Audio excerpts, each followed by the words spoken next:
इस वीडियो में हम टीचिंग एप्टीट्यूड सीडीपी शिक्षण अभिरुचि के 30 अति महत्वपूर्ण सवाल देखेंगे जो आपके एग्ज़ाम में सीधे पूछे जा सकते हैं। और अगर ये एग्ज़ाम में ना भी आए ये सवाल, तो सवाल जो आएंगे वो इन्हीं टॉपिक्स के आसपास से होंगे जिनको आप इजीली बना पाएंगे इस वीडियो को देखने के बाद। तो चलिए पहला सवाल देखते हैं। बचपन से वयस्कता के परिवर्तन काल का समय कौन सा है? बचपन से वयस्कता, चाइल्डहुड टू एडल्टहुड, ये क्या है?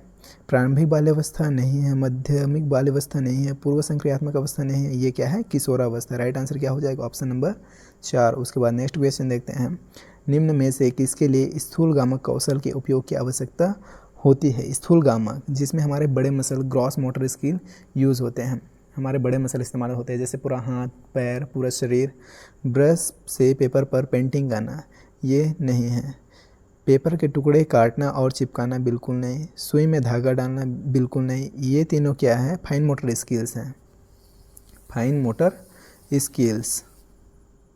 और चलना और दौड़ना, इसमें हमारे पैर, हमारा पूरा शरीर, बड़ा मसल इस्तेमाल होगा, तो ये क्या है? स्थूल गति कौशल है, ग्रॉस मोटर स्किल्स हैं। उसके बाद नेक्स्ट क्वेश्चन देखते हैं।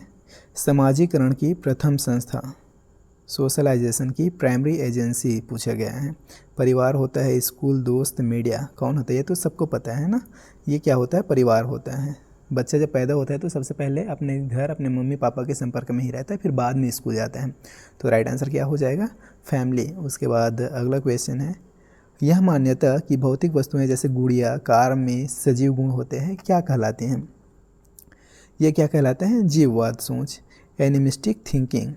उसके बाद अगला क्वेश्चन है जो अभिकथन और कारण वाला है, जिसमें अभिकथन है 4 वर्षीय या लंबे और चौड़े 2 बर्तन को एक ही समय में समान मात्रा में पानी डालते समय बर्तनों की ऊंचाई और चौड़ाई को एक ही समय में ध्यान में नहीं रख पाती हैं।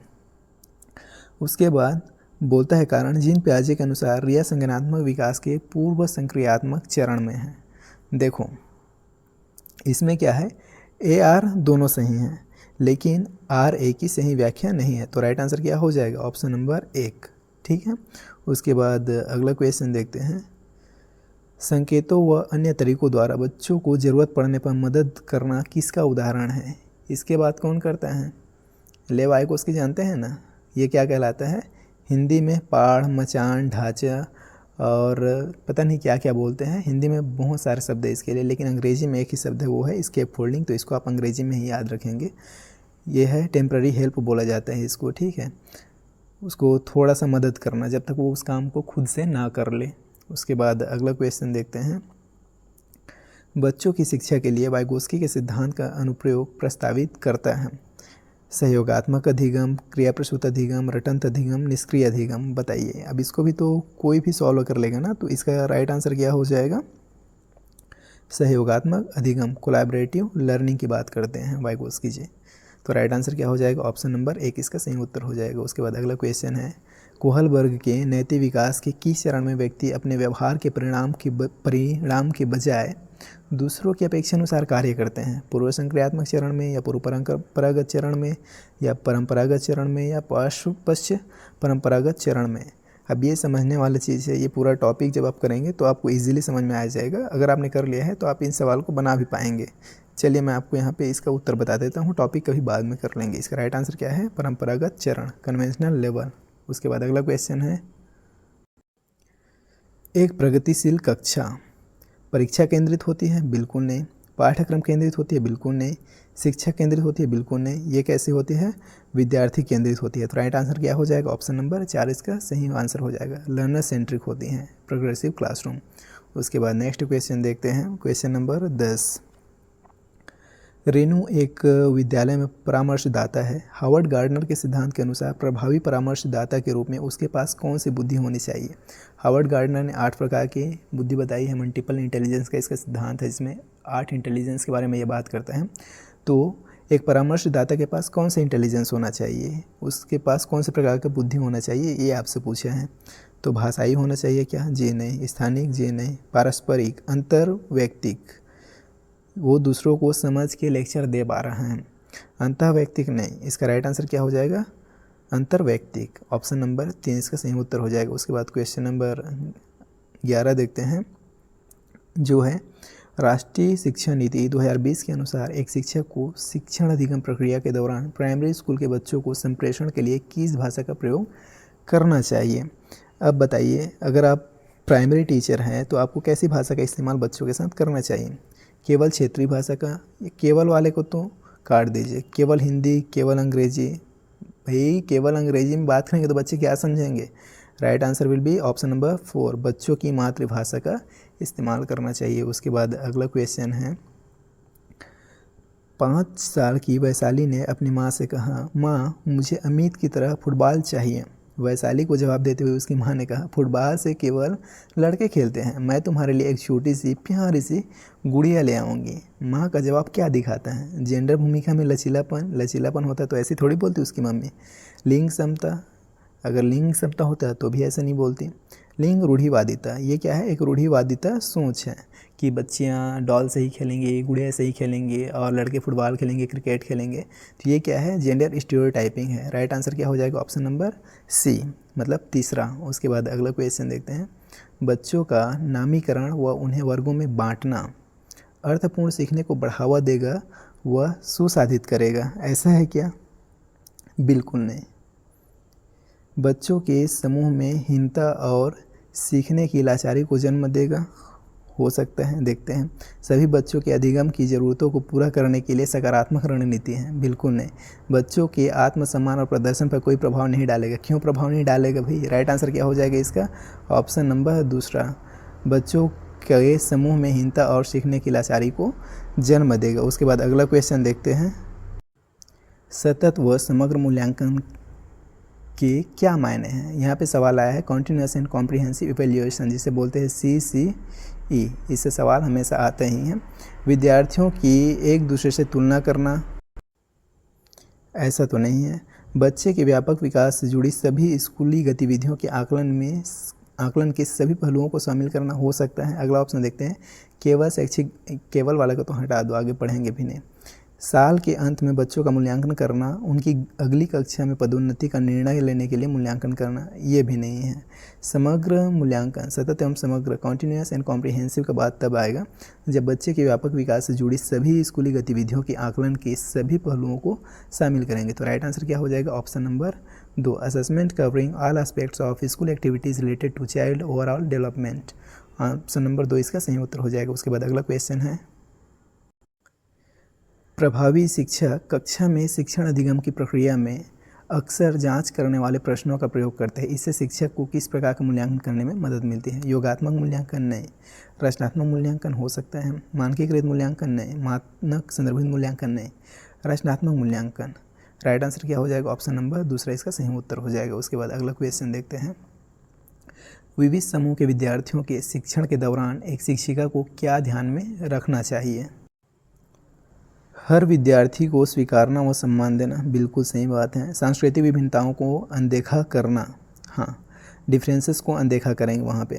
सुसंगत संप्रेषण बनाए रखना, बिल्कुल सही बात है। अप्रत्यक्ष निर्देश देना, नहीं। विद्यार्थियों को स्वायत्तता व लचीलापन देना, नहीं। इसका राइट आंसर क्या हो जाएगा, 1, 2, 3, ऑप्शन नंबर 1 इसका सही उत्तर हो जाएगा। उसके बाद अगला क्वेश्चन देखते हैं, एक विद्यार्थी जिसे दृष्टिबाधिता है की विशिष्ट जरूरतों के लिए एक शिक्षक को विविध तरह के दृश्य के प्रस्तुतिकरण पर ध्यान देना चाहिए, कई प्रकार की स्पर्शनीय और हस्तकौशल सामग्री का उपयोग करना चाहिए, बहुत से मुक्त फिल्में दिखानी चाहिए, बहुत से संरचित वर्क से जिसमें चित्र हो देनी चाहिए। इसका राइट आंसर क्या हो जाएगा, ऑप्शन नंबर 2, कई प्रकार की स्पर्शनीय और हस्तकौशल सामग्री का उपयोग करना चाहिए। उसके बाद अगला क्वेश्चन है, सामाजिक अंतःक्रिया और मौखिक संप्रेषण में चुनौती किसका विशिष्ट अभिलक्षण है। स्वलीनता का है क्या, नहीं। अवधान न्यूनता अति क्रियाशीलता का है, विकार का है क्या, नहीं। ये क्या है, पठन वैकल्य के है, मतलब पठन विकार जो होता है ना एक बीमारी, उसका है ये। तो राइट आंसर क्या हो जाएगा, ऑप्शन नंबर 3। उसके बाद अगला क्वेश्चन है, शिक्षक बच्चों को विभिन्न रंगों वाली चिकनी मिट्टी देकर कहती है कि उनके मन में जो आता है वह बनाएं। इसके माध्यम से वह बच्चों में खालिस्तान को बढ़ावा देना चाहती है। सृजनात्मकता, रटना, असहयोग, अनुशासनहीनता, ये तीनों तो कट गए। इसका राइट आंसर क्या हो जाएगा, ऑप्शन नंबर 1 इसका सही उत्तर हो जाएगा। उसके बाद अगला क्वेश्चन देखते हैं, बचपन के प्रारंभिक सालों में किसके विकास पर ध्यान केंद्रित करना चाहिए। शारीरिक कौशल, सामाजिक कौशल, संज्ञानात्मक क्षमता और संवेगात्मक कौशल और अमूर्त तर्क। तो इसका राइट आंसर क्या हो जाएगा? पहला और दूसरा किस में है? ऑप्शन नंबर 1 में है, तो ऑप्शन नंबर 1 इसका सही उत्तर हो जाएगा। उसके बाद अगला क्वेश्चन देखते हैं।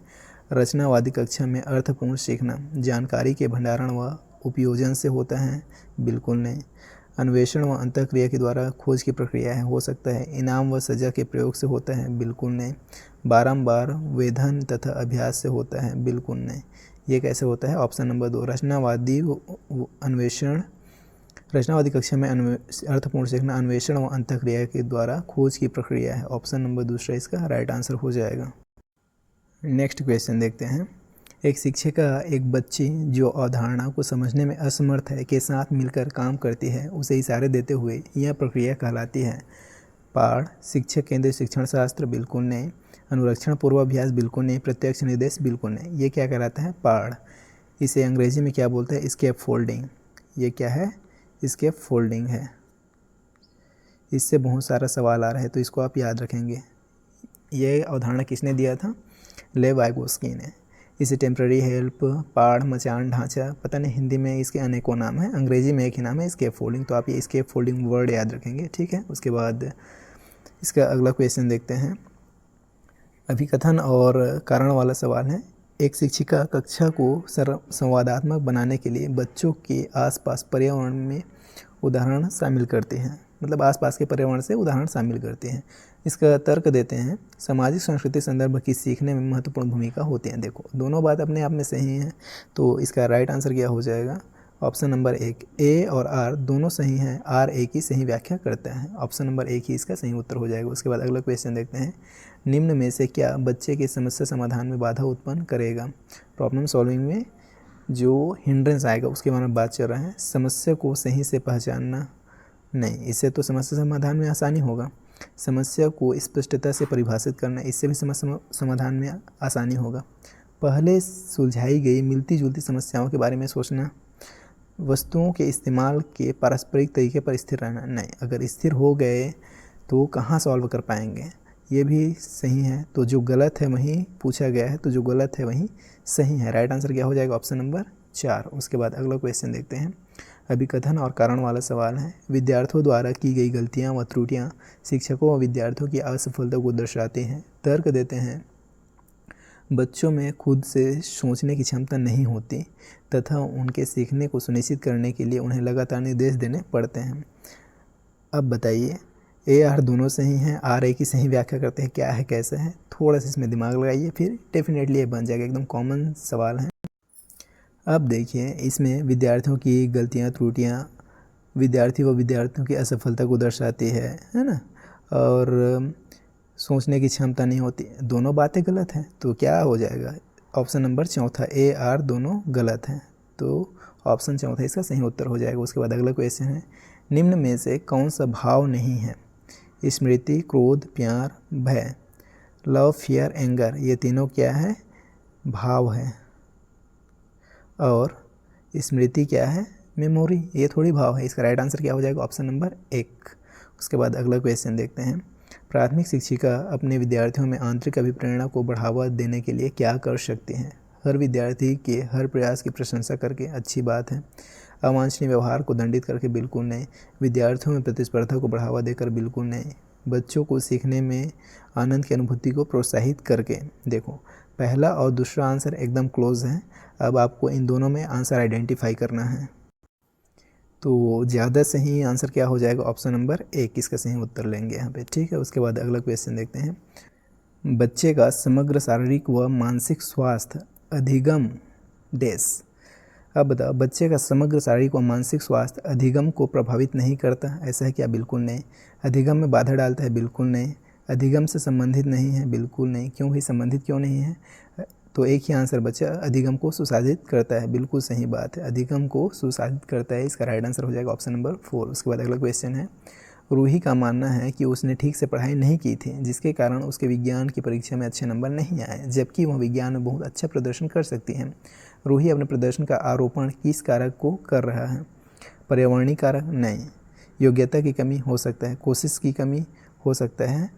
कठिन भाग्य? बिल्कुल नहीं। अब आपको योग्यता की कमी और कोशिश की कमी, ये दोनों में से आंसर को एलिमिनेट करना है।